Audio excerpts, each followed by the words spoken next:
एक गांव में शारदा और प्रसाद एक दंपति थे। उनका रमेश नाम का एक बेटा था। रमेश गांव में आवारा की तरह घूमता रहता था। उसकी नटखट हरकतों की वजह से गांव के लोग उसे डांटते भी थे, पर शारदा ऐसा तरीका निकालती है ताकि बेटे को परेशानी ना हो। प्रसाद अपने बेटे की बढ़ती उम्र के साथ साथ इन हरकतों की वजह से परेशान रहता था। प्रसाद का बिरयानी का व्यापार था और उसी से परिवार चलता था। तभी एक दिन रमेश अपनी माँ शारदा से कहता है, माँ, मुझे 5,000 रुपए दो। मैं अपने दोस्तों के साथ घूमने जाऊंगा। जल्दी दो माँ, 5,000 रुपए दो। अरे बेटा, मेरे पास इतने पैसे नहीं है। पिताजी से पूछना होगा, तुम ही पूछ लो। माँ, वो हमेशा मुझे डांटते रहते हैं। तुम कुछ करो और जाके तुम पिताजी से पूछो। तुम हमेशा ऐसा करते हो। ठीक है, मैं ही जाके एक बार पूछ के देखती हूँ। शारदा की ये बात सुन के रमेश खुशी से उछल के वहाँ से चला जाता है। शारदा घर लौटे पति के लिए पानी लेके जाती है। अजी, खाना खाएंगे क्या? क्या बात है, आजकल शौक पे शौक दे रही हो, क्या हुआ तुम्हें? कुछ नहीं जी, आपको क्या लगेगा ये पूछना तो मेरा कर्तव्य है। पत्नी होकर इतना भी ना करूं तो कौन करेगा बताइए। हाय भगवान, क्या हो गया तुम्हें आज? भूत पकड़ लिया क्या तुम्हें? छी, मजाक मत कीजिए जी। मैं समझ गया हूँ, तुम्हें जरूर कुछ चाहिए। क्या चाहिए बताओ जल्दी से, इस तरह का झूठा प्यार मत दिखाओ। मुझे 5,000 रुपए चाहिए, जल्दी दीजिए तो। क्या 5,000 रुपए किस काम के लिए चाहिए? मुझे लगा मेरी पत्नी प्यार दिखा रही है, मैं खुश हो गया। नहीं है 5,000 रुपए, मैं अभी नहीं दे सकता। ऐसा कहेंगे तो न मैं खाना पकाऊंगी न खाऊंगी, मैं अपनी जान दे दूंगी। तुम्हारी जिंदगी में बस तुम्हें एक ही काम करने आता है, करो तुम, मैं तुम्हारे साथ हूँ। छी। प्रसाद की ऐसी बातें सुन के शारदा वहाँ से चली जाती है। खाना खाने के बाद प्रसाद अपने पॉकेट से पैसे निकालता है और प्लेट के पास रख के चला जाता है। प्रसाद के जाने के बाद पैसे देखकर शारदा बहुत खुश हो जाती है। 5,000 रुपए ले जाके वो अपने बेटे को देती है। रमेश अपनी माँ से पैसे लेकर खुशी खुशी वहाँ से चला जाता है। उसी शाम में रमेश एक एक्सीडेंट करता है। एक्सीडेंट में रमेश का दोस्त रंगा को वो ठोक देता है, जिस वजह से वो अस्पताल में भर्ती हो जाता है। खबर मिलते ही प्रसाद और शारदा जल्दी से अस्पताल जाते हैं। तुम्हें कोई अकल नहीं? इस तरह हजार रुपए घर से लेके तुमने ऐसी बेवकूफी काम की और हमारा सर दर्द कर दिया। तुम्हारे लिए फैशन होगा, पर माता पिता का भी तुमको ख्याल नहीं। हमेशा आवारों की तरह घूमते हो। अब देखो, तुम्हारा दोस्त अस्पताल में है। सिर्फ तुम्हारी वजह से आज हम लोगों की गालियाँ सुननी पड़ रही है। अजी, ये अस्पताल है, चुप कीजिए। ये ऐसा है सिर्फ तुम्हारी वजह से, तुम्हारे लाड़ प्यार ने बिगाड़ा है इसे। चलो आज घर चलो।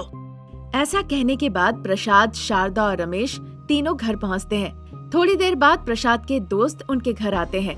रविंद्र अपनी बेटी अनामिका को भी साथ लाते हैं। कैसे है भैया? मैं ठीक हूँ। क्या हुआ अंकल, कैसे हैं आप? सब बढ़िया। शारदा, चाय ले आओ, अनामिका को भी ले जाओ। ठीक है जी। शारदा और अनामिका के किचन में जाने के बाद रमेश के सामने ही प्रसाद और रविंद्र एक दूसरे से बात करने लगते हैं। देखो प्रसाद, मैं अपनी बेटी को तुम्हें दे रहा हूँ। बिना परेशानी के पाला है, पर मैं गरीब हूँ। ऊपर से मैं एक छोटा दुकान चलाता हूँ। तुम्हें तो पता है, मैं तुम्हें दहेज नहीं दे सकता, बाकी सब कर सकता हूँ। अरे पगले, तुम्हारी बेटी भी तो मेरी भी बेटी है। कुछ देने की जरूरत नहीं, कल ही इनकी शादी कराएंगे। प्रसाद और रविंद्र की बातों के बीच रमेश कुछ कह नहीं पाता, चुप रहता है। तब तक शारदा और अनामिका वहाँ चाय लेके आती है। अगले दिन ही मंदिर में रमेश और अनामिका की शादी हो जाती है। अनामिका इस घर की नई दुल्हन बन के आती है। अनामिका के आने के बाद शारदा बहुत खुश होती है। इस तरह 2 हफ्ते निकल जाते हैं। तब भी रमेश में कोई बदलाव नहीं आता है। उसके बर्ताव देखकर प्रसाद को बड़ा गुस्सा आता है। अरे रमेश, क्या कर रहे हो? रोज खा रहे हो, बाहर जा रहे हो और फिर आके खाना खा रहे हो। यही रह गया। मुझे लगा शादी होगी तो तुम सही रास्ते पे आ जाओगे, पर कोई बदलाव नहीं। ये आशा नहीं थी तुमसे मुझे। क्या चाहते हैं आप मुझसे पिताजी? आपने कभी कुछ काम ही नहीं सिखाया और अब मुझे डांटे जा रहे हैं। क्या? तुम गलती कर रहे हो और मुझ पे गलती थोप रहे हो।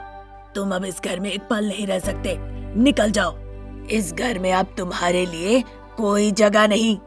ऐसा कह के प्रसाद बेटे को घर से धक्का मार के निकाल देते हैं।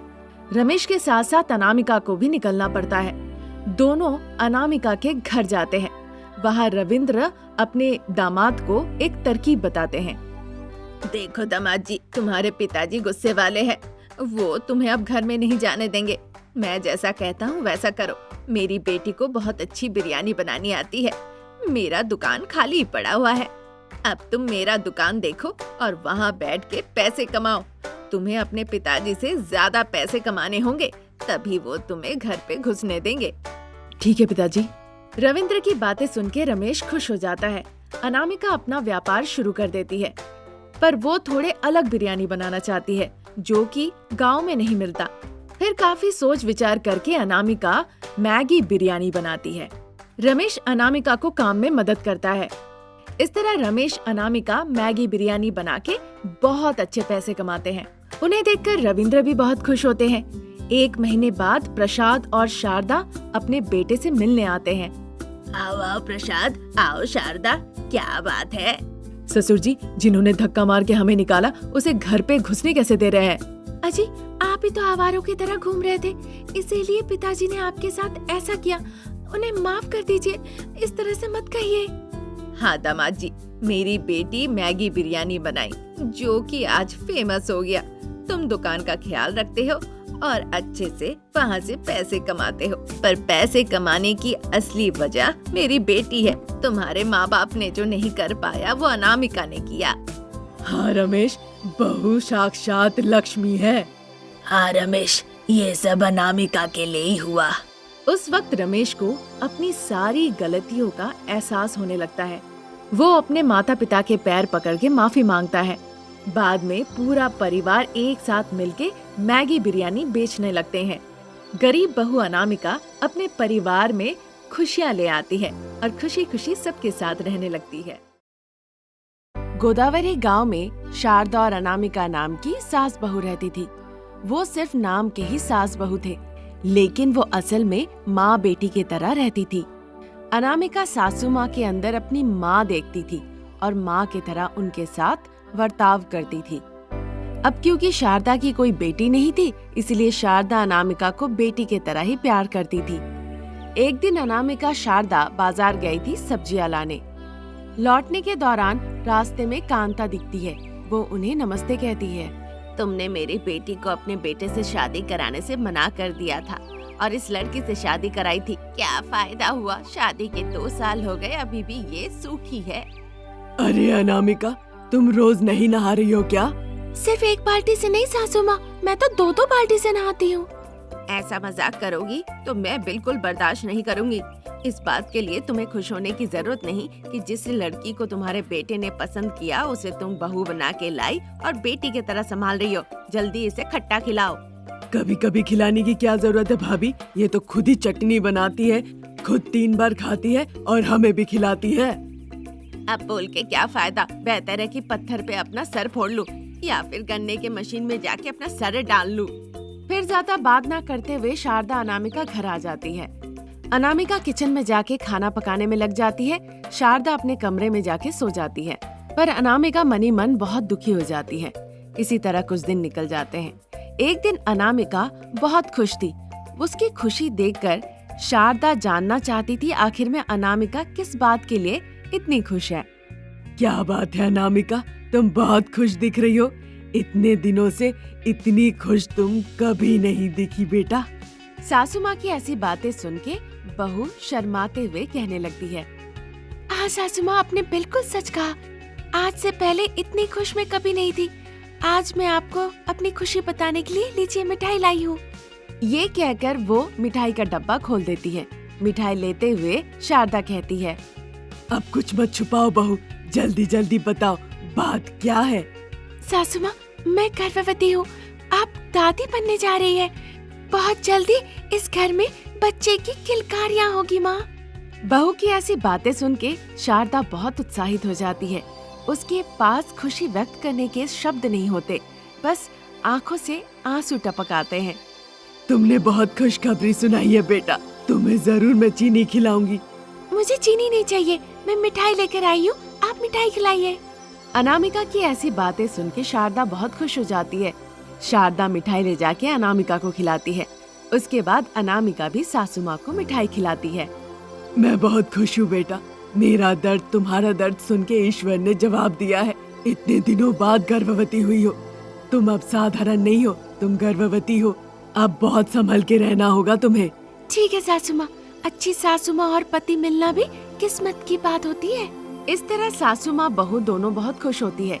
उस रात उन्होंने तरह तरह के पकवान बनाकर अपने पति को खाने के लिए डाइनिंग टेबल में देते हैं। शारदा, क्या खास बात है? आप दादा बनने जा रहे हैं। ये खबर सुन के रमेश बहुत खुश हो जाता है। हर कोई उस रात बहुत खुशी खुशी भोजन करते हैं और आराम से सो जाते हैं। वो दिन निकल जाता है। अगले दिन प्रसाद और रमेश ऑफिस के लिए निकल जाते हैं। शारदा को कुछ बैंक में काम था, इसीलिए वो भी चली जाती है। अचानक से मौसम बदल जाता है। आसमान में काले बादल छा जाते हैं, बिजली कड़कती है, गर्जन शुरू हो जाते हैं, बहुत बारिश होने लगती है। अनामिका को वो मामूली बारिश लगती है। वो इसीलिए बिना डरे हुए घर पे ही रह जाती है। बारिश दोपहर में शुरू हुई थी, पर वो रात तक लगातार बरसते ही रहती है। अरे, मैं तो भूल ही गई थी, बाहर में कपड़े थे, मैं तो लाई नहीं। ये सोचकर छतरी लेके अनामिका बाहर जाती है और रस्सी से गीले कपड़े निकालने लगती है। तूफान में छतरी उड़ जाती है। फिर बहुत मेहनत करके वो सारे कपड़े लेकर आती है घर के अंदर। जब वो आकर दरवाजा खोलती है, देखती है शारदा वहाँ पे खड़ी है। शारदा का पूरा शरीर खून से लथपथ और जख्मी था। उसे देखकर अनामिका डर जाती है। अरे सासू माँ, क्या हो गया आपको? बारिश हो रही थी, मुझे लगा तुम घर पे अकेली हो। जैसे आने लगी, सीमेंट रोड में पैर फिसल के मैं गिर गई। जब वो ऐसा कह ही रही थी, बाढ़ का पानी वहाँ भरने लगता है। देखते देखते बाढ़ का पानी उनके कमर तक आ जाता है। उस बाढ़ में अनामिका बहुत ध्यान पूर्वक अपनी सासू माँ को पकड़ के धीरे धीरे किचन तक ले आती है। वो पहुँच जाते हैं। फिर वो खाना पकाने की जगह पे बैठ जाते हैं। सासू माँ, आप यहाँ पर बैठिए, मैं जाके फर्स्ट एड बॉक्स ले आती हूँ। बहुत खून बह रहा है, मैं पहले वो कर देती हूँ।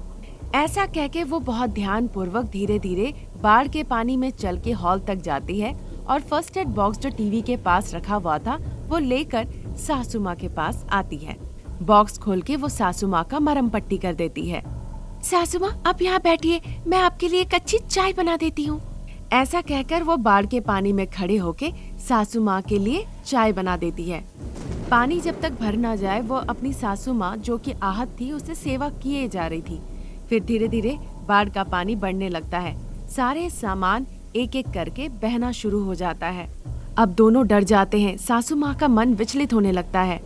अनामिका, इस घर में रहना सुरक्षित नहीं होगा। हमें यहाँ से किसी ऊंची जगह पे जाना पड़ेगा, नहीं तुम अपनी जान गंवा सकते हैं। ऊपर से 7 महीने की गर्भवती हो तुम। अब जो संतान पेट में है उसकी जीवन रक्षा करना हमारा कर्तव्य है। ऐसा कहकर शारदा गर्भवती अनामिका का हाथ पकड़ के उस बाढ़ के पानी से घर से बाहर निकल आती है। बाढ़ धीरे धीरे बढ़ने लगता है। अब मैं यहाँ से अपने बहू को ऊंचे स्थान पर लेकर कैसे जाऊँ? ये कहकर शारदा चारों ओर देखने लगी और मौके की तलाश करने लगी। शारदा को बाढ़ के पानी में एक बांस का टुकड़ा दिखता है बहते हुए। बाढ़ के पानी में जब बहते बहते वो पास आता है, शारदा उस बांस के टुकड़े को पकड़ लेती है। बहू, तुम इस लकड़ी पे धीरे से बैठ जाओ। ऐसा कहने पे उसे याद आता है कि उसके घर पे भी एक बेंच जैसा था और वो जाके उस पे बैठ जाती है। शारदा उस लकड़ी के टुकड़े को एक रस्सी से बांध लेती है और धीरे धीरे उसे लेकर एक ऊंचे स्तर पर चली जाती है। रस्सी के सहारे शारदा लकड़ी के टुकड़े को और अपनी गर्भवती बहू को खींचते हुए किनार तक पहुंच जाती है। बरसात में वो गीला ना हो जाए इसीलिए वो लकड़ी के टुकड़े को पकड़ी रहती है। बाढ़ रुकने के बाद सास बहू अपने घर लौट जाती है। सारे सामान बाढ़ में बह गए ये देखकर वो दोनों दुखी हो जाती है। फिर धीरे धीरे दोनों के पति भी घर लौट आते हैं। वो कहते हैं कि सामान चले गए तो कोई बात नहीं, पर जान बची है यही बहुत बड़ी बात है। फिर से वो कमाते हैं, चीजें खरीदते हैं और खुशी खुशी जीवन बिताते हैं।